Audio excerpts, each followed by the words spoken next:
ألف لام ميم এই কালামে জিন্দা কুরআনে হাকিম হিকমতে উলা ইয়াজালাস্তু কদিম জামিউল ইলমি ফিল কুরআনে হাকিম তাকাযার আনহু ওয়াফহামুর রিজালিম। এরা নবীর উম্মতের দল, আল্লাহ পাক রব্বুল আলামিন কত সুন্দর করে কালামে হাকিমটা 23 বছরের বিশ্ব নবীর উপরে নাজিল করলেন রে গোলাম। এ বাবাজি, এক শ্রেণীর মানুষের মুখ থেকে জবান মুবারক থেকে ভেসে আসে কালামে হাকিমের অর্থ না জেনে পড়লে বিন্দু পরিমাণে সওয়াব নাই, বলে কিনা? এই ধরনের কথা যারা বলে, আল্লাহ পাক রব্বুল আলামিন জানিয়ে দেন গোলাম, হে হাবিব আপনি জানিয়ে দেন আলিফুন হরফুন লামুন হরফুন, প্রত্যেকটি হরফের বিনিময়ে আমি আল্লাহ পাক রব্বুল আলামিন একটি একটি নয় বরঞ্চ 10টি করে নেকি আমি দিয়ে দিব। আর যাদের এই ধরনের কথা তারা বলে যে কোরআনে হাকিম না বুঝে পড়লে কোনো লাভ নাই রে বাবা, তাদের কাছে আমার প্রশ্ন, আসো দেখে কত বড় পণ্ডিত হয়ে গেছো তুমি। এই আয়াতের অর্থগুলি করো, আলিফ লাম মিম ইয়াসিন তাসিন মিম কাফ ওয়াল কুরআনিল মাজিদ। আসো দেখি তোমার বুকের পাটা কেমন রে বাবা, কত বড় আলেম হয়েছো, কত বড় মুফতি হয়েছে, কত বড় জজ ব্যারিস্টার হয়েছো, তুমি এত বড় অর্থ জাননেওয়ালা অর্থ করো, পড়ে দেখো অর্থ, পারবে? পারার কোনো ক্ষমতা নাই।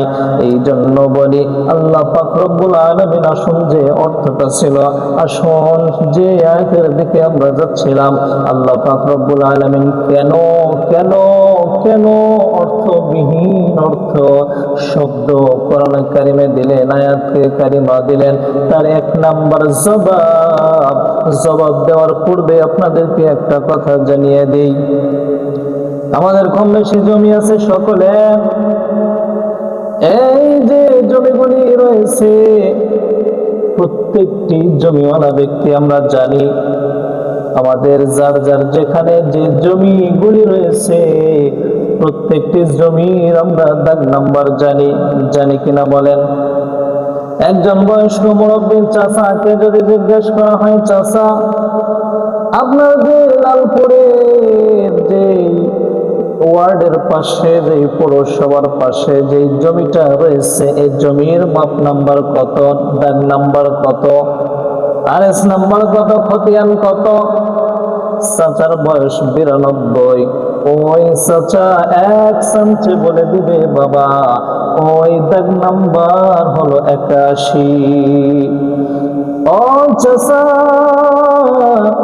তোমার দুনিয়ার লাইনের সকল কিছু মনে আছে, সকল দাগ নাম্বার মনে আছে, কিন্তু কোরআনে হাকিম যখন তোমাকে তেলাওয়াত করতে বলা হয় তখন তুমি বলে দাও ওই কালামে হাকিম আমার মুখে আসে না, আসেন। জিন্দেগি তোর জেরে ফাঁকি দিয়া রে সোনার দম, জিন্দেগি তোর যায় ফাঁকি দিয়া, জিন্দেগি তোর জেরে ফাঁকি দিয়া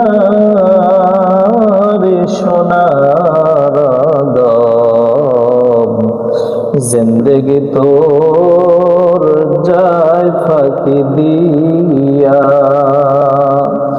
ও আদম রে,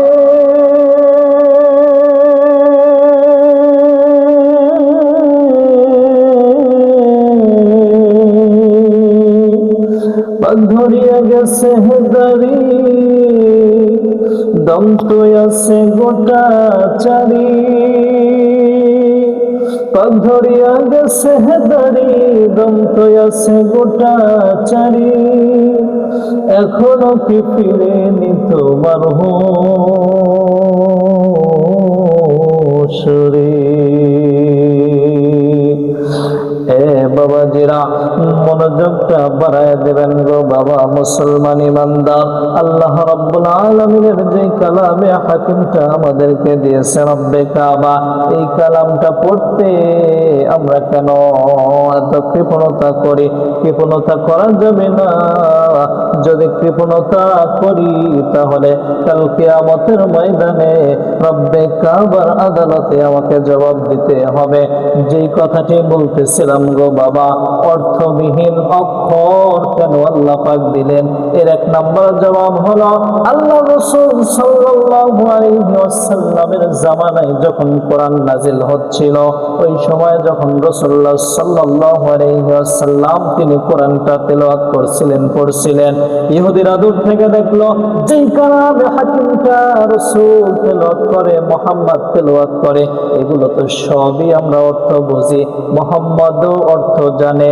এই কথা শুনে মুহাম্মদের দিকে, মুহাম্মদ সাল্লাল্লাহু আলাইহি সাল্লামকে ইহুদিরা বলল, এই যে মুহাম্মদ যেই তেলাওয়াতগুলি করে, কালামে হাকিম যেই তেলাওয়াতগুলি পাঠ করে, এই তেলাওয়াতগুলি বেশিরভাগই হলো মুহাম্মদ সাল্লাল্লাহু আলাইহি সাল্লামের বানানো।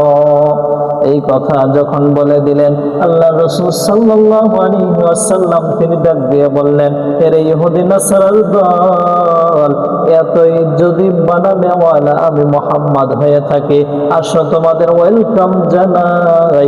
এই কালামে হাকিমের মধ্যে এমন কিছু অর্থ আছে, এমন কিছু শব্দ আছে, এমন কিছু অক্ষর আছে, ওয়ার্ড আছে, আয়াত আছে, যে আয়াতের অর্থ যদি তোমাদের সাহস থাকে তোমরা করে দাও। এক নম্বর জবাব হলো, ইহুদিদের মুখের উপরে সিল মেরে দেওয়ার জন্য আল্লাহ পাক রব্বুল আলামিন এই কালামে হাকিমের মধ্যে এমন অর্থগুলি, এমন শব্দগুলি দিয়েছেন, আয়াতগুলি দিয়েছেন, অর্থবিহীন অক্ষরগুলি দিয়েছেন আল্লাহ পাক রব্বুল আলামিন। দ্বিতীয় জবাব হলো, এর অর্থ আছে, অর্থ নাই এমন কথা বলা যাবে না। অর্থ আছে, জানেন কে? খালেক জানেন, মাখলুক জানে না। কারণ ভিজিটিং কার্ডের মধ্যে যখন লেখা থাকে এস.এম.এ রহমান, ওই সময় একজন ব্যক্তি যদি, আবুল মার্কা ব্যক্তি যদি অর্থ করে বসে, এইস মানে হলো হাওলাদার, এম মানে মৌলানা, এইস মানে হাজী সাহেব, এম মানে মৌলানা, এ মানে আব্দুর রহমান মানে রহমান। এখন যদি ভিজিটিং কার্ড ওনাকে বলা হয়, ভাই তোমার ভিজিটিং কার্ডের অর্থ আমি করেছি, বলবে কি অর্থ করেছ? এইস মানে হাজী সাহেব। ভিজিটিং কার্ডওয়ালা বলবে, বেঈমান, মক্কা নগরী তো দূরের কথা, মসজিদের মধ্যেও আমি যাই নাই, কানে ধর 100 বার, কেন আমারে হাজী বললি? এরপরে কি অর্থ করলি? এম মানে মৌলানা, 70 বার তওবা কর। এর কারণ হলো মৌলানা তো দূরের কথা, আমার বাড়ির, আমার পরিবারের কেউ মাদ্রাসার বারান্দার মধ্যেও যায় নাই, কেন তুই মৌলানা বললি? এই জন্য ভিজিটিং কার্ডের দিকে তাকাইলে যেমন দেখা যায় দুনিয়ার লাইনে একজনের পাসওয়ার্ড যেমন আরেকজন জানতে পারে না, ঠিক এই আয়াতের এই অক্ষরগুলি আল্লাহ পাক রব্বুল আলামিনের অর্থগুলি জানেন, বান্দা কোনোভাবেই জানে না। এই জন্যই আমি বলে থাকি খালেকের অর্থ জানেন, মাখলুক কোনোভাবেই জানে না। পাইছেন 2 নাম্বার জবাব। 3 নাম্বার জবাব হলো অর্থবিহীন অক্ষর আয়াত কেন দিলেন আল্লাহ তাআলা? এর জবাব হলো অর্থ নাই এমন কথা বলা যাবে না। অর্থ আছে, আমার রাসূলও পর্যন্ত অর্থ জানতেন, কিন্তু দুনিয়ার কাউকে এগুলো ফাঁস করা যাবে না, ব্লাস্ট করা যাবে না। কারণ হলো এইগুলো আল্লাহ তাআলার সঙ্গে কথা বলার যোগাযোগের পাসওয়ার্ড। সুবহানাল্লাহ বলবেন না?